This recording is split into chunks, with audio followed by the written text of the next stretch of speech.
오늘 함께 말씀 보겠습니다. 오늘 우리에게 주시는 하나님의 말씀은 신약성경 마태복음 10장 29절부터 31절까지 말씀입니다. 신약성경 마태복음 10장 29절부터 31절까지 말씀입니다.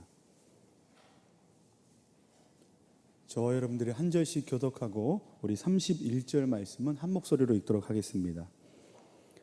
참새 2마리가 한 아사리온에 팔리지 않느냐? 그러나 너희 아버지께서 허락하지 아니하시면 그 하나도 땅에 떨어지지 아니하리라. 두려워하지 말라. 너희는 많은 참새보다 귀하니라. 아멘. 할렐루야. 오늘 저녁 수요 예배에 나오신 여러분들을 주님의 이름으로 환영하고 축복합니다. 오늘 저는 여러분들과 함께 하나님의 섭리하심에 대해서 살펴보면서 하나님의 은혜를 나누려고 합니다. 우리는 신앙생활을 하면서 이런 말을 자주 사용합니다. 하나님께서 붙들어 주신다 라는 이와 같은 말을 사용합니다. 이와 같은 표현이 바로 오늘 우리가 살펴볼 하나님의 섭리하심에 근거해서 사용하는 아주 일상적인 표현입니다. 오늘 하나님의 섭리하심에 대해서 이제 크게 세 부분에 대해서 나눠 살펴볼 것인데요. 첫 번째는 이렇습니다. 하나님의 섭리란 무엇인가에 대해서 먼저 살펴볼 것입니다. 그리고 두 번째는 하나님의 섭리가 우리에게 주는 유익은 무엇인가에 대해 살펴볼 것이고, 세 번째는 우리는 그러면 어떻게 살아야 하는가에 대해서 살펴보면서 오늘 말씀을 통해 하나님의 은혜를 나누려고 합니다. 자, 그러면 이제 본격적으로 우리 함께 하나님의 섭리에 대해서 살펴보도록 하겠습니다. 첫 번째 우리가 함께 살펴볼 내용은 하나님의 섭리란 무엇인가입니다. 제가 27번 문제를 읽겠습니다. 그러면 여러분들께서 그에 해당하는 답을 읽어주시면 감사하겠습니다. 제가 읽겠습니다. 하나님의 섭리란 무슨 뜻입니까?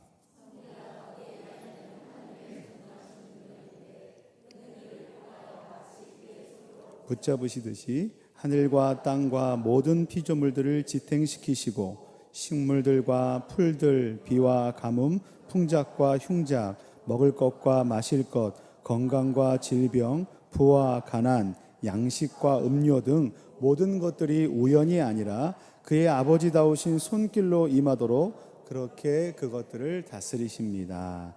아멘. 이것이 우리가 오늘 질문한 바에 대한 답입니다. 앞서 제가 말씀드렸지만 기독교인인 우리는 보통 하나님께서 붙드신다라는 말들을 자주 사용합니다. 이것이 바로 오늘 우리가 배우는 하나님의 섭리하심에 대한 일상적인 표현이라고 말씀을 드렸는데, 그렇다면 이와 같은 하나님의 섭리하심은 어떻게 구분할 수 있을까? 두 가지 종류의 사역으로 섭리하심은 구분할 수 있습니다. 첫 번째 사역은 뭐냐면 보존하심입니다. 그리고 두 번째 사역은 다스리심입니다. 첫 번째 보존하시는 사역은 이런 겁니다. 자신이 만든 모든 것, 그러니까 하늘과 땅과 바다 등을 비롯한 모든 피조물들을 만든 그대로 유지하고 지탱시키는 것을 바로 보존한다라고 이야기합니다. 그리고 두 번째로 우리가 살펴볼 것은 다스리는 사역인데요. 이 다스리는 사역은 자신이 이제 만들어 놓은 그 모든 것이 우연에 의해서가 아니라 그 만든 분의 뜻대로 운영하고 있다는 것을 보여주는 것을 다스린다라고 이야기합니다. 이 다스린다라는 것을 다른 말로 이렇게 표현할 수도 있습니다. 통치한다라고도 표현할 수 있습니다. 그런데 이와 같은 섭리, 보존하고 다스리는 이 사역은 아무나 할 수 없습니다. 섭리는 섭리하는 그 존재가 전지하고 전능한 존재이어야만 이 사역을 할 수 있습니다. 우리가 먼저 살펴볼 것은 전지성인데요. 여기서 전지하다는 것은 말 그대로 모든 것을 다 안다는 겁니다. 그러니까 어디서부터 어디까지 아냐면 알파와 오메가, 모든 존재의 처음부터 끝이 되셔서 우리가 일상으로 겪는 모든 것들, 하나님께서 만드신 그 모든 피조물들의 처음과 끝을 다 아는 존재가 바로 이와 같이 전지하다라고 말할 수 있습니다. 그리고 두 번째 전능성인데요. 이 전능하다라는 것은 모든 것을 아는 것에서 멈추는 것이 아니라 모든 것을 아는 것을 뛰어넘어 그의 뜻대로, 그러니까 만든 자의 뜻대로 그것을 친히 운영할 수 있는 완전한 능력이 있는 상태를 어떻다고 말하냐면 전능한 상태다라고 이야기합니다. 그렇다면 이와 같이 전지하고 전능함은 누가 가지고 있을까요? 라는 것이 이제 질문인데, 이와 같이 전지함과 전능함의 모든 조건을 유일하게 충족하시는 분이 계신데 그분은 바로 우리의 아버지 되시는 여호와 하나님이십니다. 하나님밖에는 그와 같은 전지하시고 전능하심을 만족시키시는 분이 없으십니다. 요한계시록 2장 8절 말씀에 보면 하나님의 본체이신 예수님께서 자기 자신을 이렇게 설명하고 계십니다. 우리 함께 읽겠습니다. 같이 읽습니다. 서머나 교회의 사자에게 편지하라. 처음이며 마지막이요 죽었다가 살아나신 이가 이르시되. 이렇게 예수님께서 자기 자신을 설명하고 계십니다. 이 내용이 어떤 거냐면 예수님께서 지금 고난 가운데 있는 서머나 교회 성도들에게 사도 요한을 통해서 편지를 하시는 겁니다. 그런데 편지하실 때는 예수님께서 예수님 자신을 먼저 그들에게 설명을 하십니다. 근데 어떻다고 설명하시냐면 오늘 말씀해 보시는 것처럼 처음과 나중이 되신다라고 설명을 하시는 거예요. 처음과 나중이 되신다고 설명하시는 것은 모든 것을 만드신 분이고 통치하시고 다스리는 분이시라는 것을 의미하고, 그 뒤에 넘어서 서머나교회 성도들이 겪고 있는 그 모든 고통과 고난의 문제들과 그 모양의 깊이를 다 알고 이해하시고 계신다라는 것을 설명할 때 이렇게 쓰는 겁니다. 내가 처음이며 마지막이요 죽었다가 살아났다라고 설명하시는 겁니다. 이것이 바로 우리의 만왕의 왕 되신 하나님께서 전지하시고 모든 것을 다 아시고 전능하시다는, 모든 일들을 다 가능하게 행하실 수 있는 분이시라는 것을 잘 설명해 주는 구절입니다. 근데 여러분, 이처럼 우리 아버지 되시는 하나님, 전능하시고 유일하신 그 하나님은 과연 그 섭리하심의 범위가 어디서부터 어디일까요? 이게 이제 또 하나의 질문인데요. 우리는 하나님의 섭리하심의 범위가 어디서부터 어디까지 미치는지를 확인할 필요가 있습니다. 그래야만 우리가 섭리하시는 하나님께 어디까지 우리의 그 삶의 모양을 이렇게 맡길 것인가, 아니면 여기까지는 맡기지만 여기까지는 맡기지 않을 것인가에 대해서 우리는 결정을 할 수 있는데, 하나님의 섭리하심의 범위가 어디까지라고 말하고 있냐면, 오늘 우리가 이제 27문 답을 읽었는데요. 한번 여러분들 페이퍼를 한번 보시면 좋겠습니다. 페이퍼를 보시면 27번 답에 이렇게 기록되어 있습니다. 하나님의 섭리의 범위는 이렇습니다. 하늘과 땅과 식물과 풀들과, 그럼 거기에 동물들도 있겠죠. 그리고 비와 가뭄과 그로 인한 풍작과 흉작과 사람들의 먹을 것과 마실 것, 그리고 건강과 질병, 부와 가난, 그리고 다른 하이델베르그 요리문답 이제 번역서에 보면 태어나는 것과 죽는 것과 전쟁이나 평화 등등이 다 여기에 속한다고 기록되어 있습니다. 이렇게 본다면 하나님의 섭리의 범위는 어디서부터 어디까지라고 말할 수 있는가 하면, 하나님의 섭리하심, 하나님의 보호하심과 다스리시는 이 그 범위는 하나님께서 만들어 놓으신 피조세계 처음부터 끝, 이걸 다른 말로 얘기하면 모두 다 하나님의 섭리하심의 범위 안에 있다라고 우리는 기억할 수 있습니다. 그렇다면 제가 질문을 하나 드리겠습니다.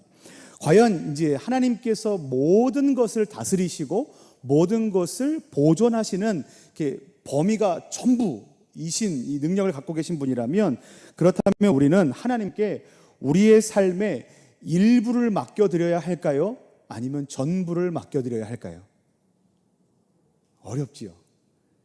다시 한 번만 설명을 드리겠습니다. 이게 많이 어렵진 않지만 이게 좀 우리가 다 짚어보고 넘어가야 될 부분입니다. 하나님의 섭리하심의 범위가 처음부터 끝까지 모든 것입니다. 그렇다면 우리는 우리의 삶의 일부를 하나님께 맡겨드려야 되겠습니까? 아니면 우리 삶의 전부를 하나님께 맡겨드려야 되겠습니까? 전부입니다. 맞습니다. 잘 대답하셨습니다. 하나님의 섭리의 범위는 모든 피조물들에게 미치기 때문에 우리는 하나님께 우리의 삶의 모든 것을 의지하고 맡겨드려야만 합니다. 그런데 이와 같이 하나님의 섭리하심은 그 섭리가 미치는 대상에 따라 두 가지 종류로 구분할 수 있습니다. 첫 번째는 여러분 이제 괄호 넣기로 되어 있는데 페이퍼 보시면 일반 섭리입니다. 첫 번째 괄호에 들어갈 말은 일반 섭리입니다.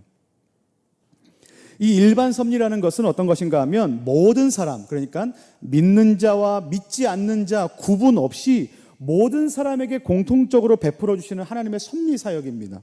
일반 섭리에 해당되는 것들이 뭐 예를 들어 어떤 것이 있는가 하면 공기와 바람과 하늘과 구름과 햇빛과 어둠과 눈과 비와 사계절을 통해서 우리에게 주시는 그 열매를 맺게 하는 그 모든 것들, 뭐 추수하는 것들, 뭐 이와 같은 모든 것들이 이와 같이 일반 섭리의 영역 안에 들어가 있는 것들입니다.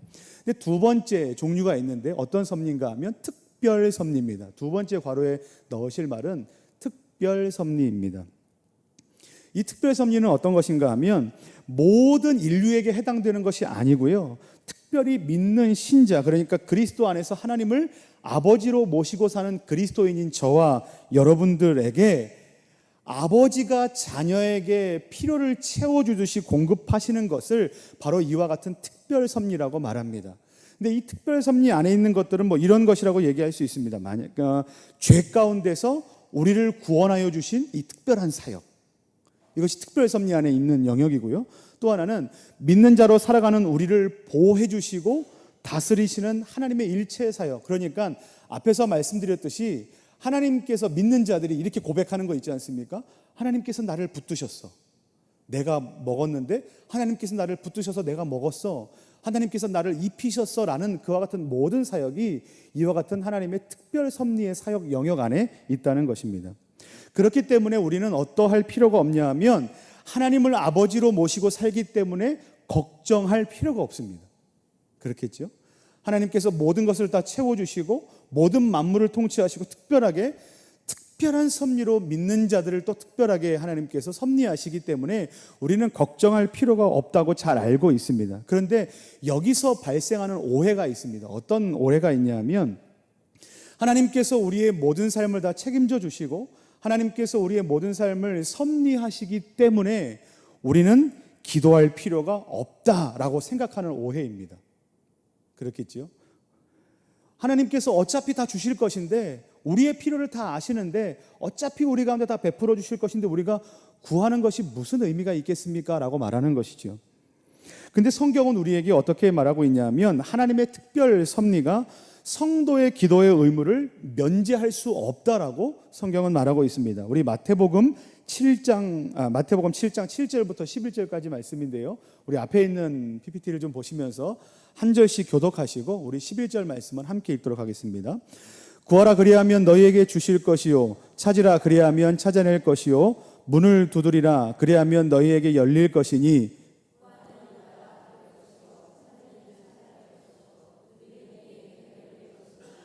너희 중에 누가 아들이 떡을 달라 하는데 돌을 주며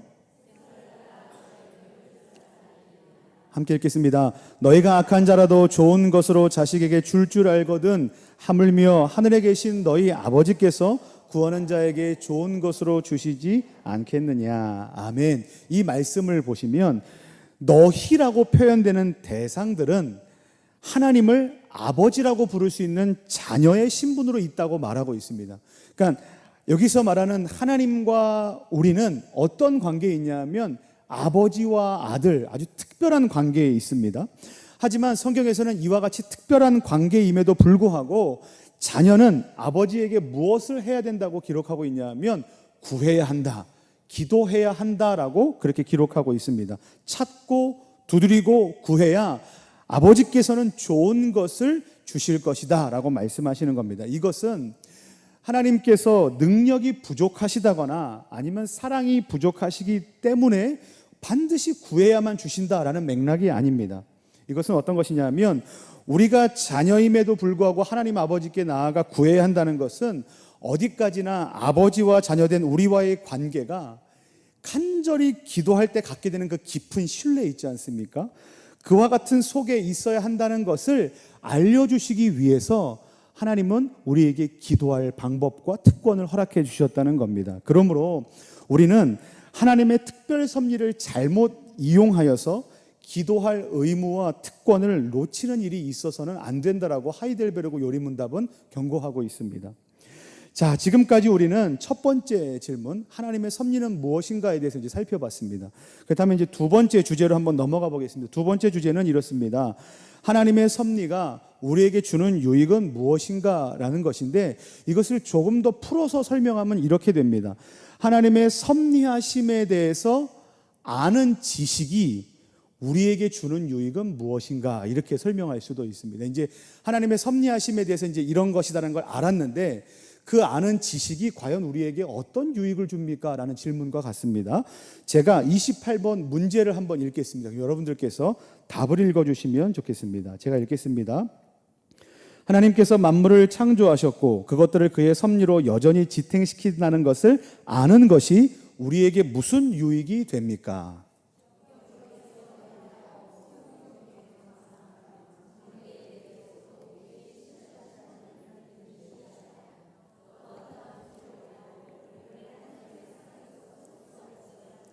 확신하게 되는 유익이 있습니다. 이는 모든 피조물들이 완전히 그의 손에 달려 있어서 그의 뜻이 없이는 아무것도 움직일 수가 없기 때문입니다. 이렇게 이제 답을 하고 있습니다. 여러분 혹시 이런 말 들어보신 적 있으십니까? 운칠기삼. 운칠기삼. 이런 말 사용할 때가 있는데요. 운칠기삼은 사람의 성공하는 요소가 운의 7 그리고 기술의 노력의 3 이렇게 담겨 있다는 뜻입니다. 그래서 이것은 어떨 때 사용하냐면 모든 인생사는 운수 또는 재수에 달려 있다라고 말할 때 이와 같은 말을 사용합니다. 운칠기삼. 이런 삶의 태도는 하나님의 섭리를 부정하는 사람들이 갖고 있는 삶의 태도입니다. 그런데 이 말대로 자신의 삶을 운수 또는 재수에 맡기는 사람들은 무엇인가를 위해서 최선을 다할 수도 없고 다할 필요도 없습니다. 그리고 또한 어떤 것을 간절히 소망하며 살 수도 없습니다. 그리고 또 하나, 지금 겪고 있는 어떤 고난을 인내할 수 있는 근거가 이 운칠기삼이라고 말하는 사람들에게는 이게 없습니다. 그런데 저와 여러분들은 어떤 사람들인가? 하나님의 섭리하심을 믿고 있고 특별히 아버지 되신 하나님의 특별 섭리를 믿음으로 고백하고 있는 자녀된 그리스도인들입니다. 저와 여러분들이 그러한 사람들입니다. 그렇기 때문에 이와 같이 하나님의 섭리하심에 대해서 이렇게 확실한 지식을 소유하는 것은, 우린 그런 사람들이잖아요. 지식을 확실하게 소유하고 있지 않습니까? 믿음으로. 이런 사람들은 어떤 유익을 갖게 되는가 하면 우리의 믿음이 강화되는 유익을 갖게 됩니다. 여러분들 괄호놓기에 넣으시는 건데 믿음이 강화된다라고 써놓으시면 될 것 같습니다. 우리는 하나님의 섭리하심을 고백하기 때문에, 그리고 하나님의 섭리하심을 지적으로 알고 있기 때문에 우리가 갖고 있는 이 믿음이 더욱더 강화된다라고 하이델베르그 요리문답은 가르치고 있습니다. 그러면 무엇 때문에 그렇게 우리의 믿음이 강화되겠습니까? 그것을 아는 것이 우리를 왜 그렇게 강화시키겠습니까? 그것은 바로 우리의 삶의 시작과 그리고 삶의 과정과 그리고 삶의 끝이 모두 다 하나님의 보존하시는 것과 다스리심 가운데 있다는 것을 어떻기 때문입니까? 확실하게 알기 때문입니다.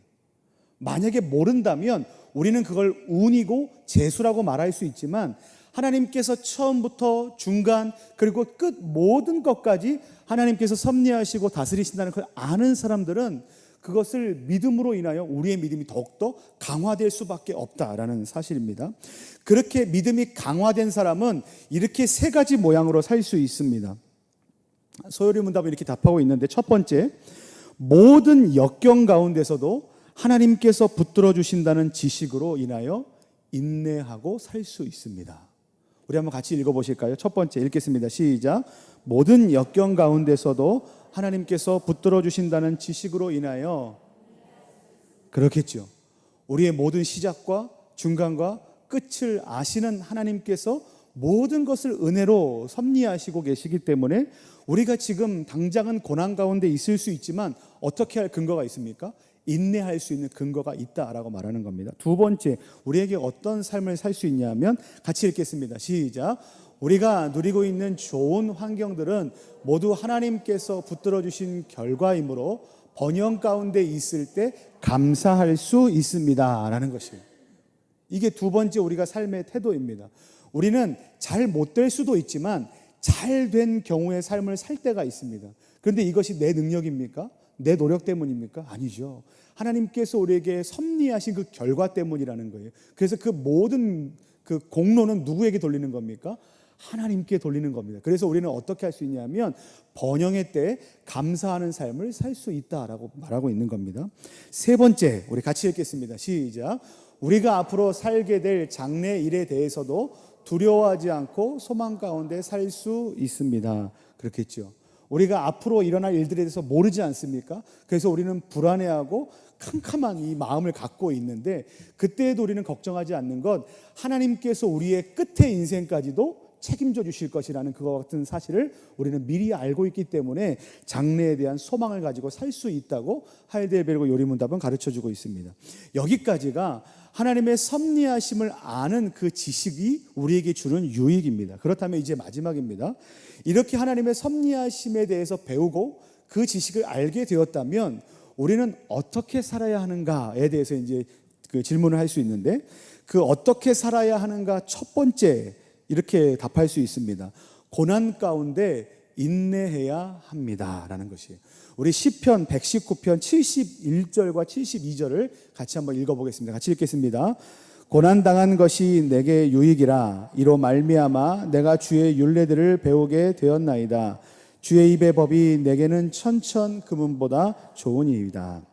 아멘.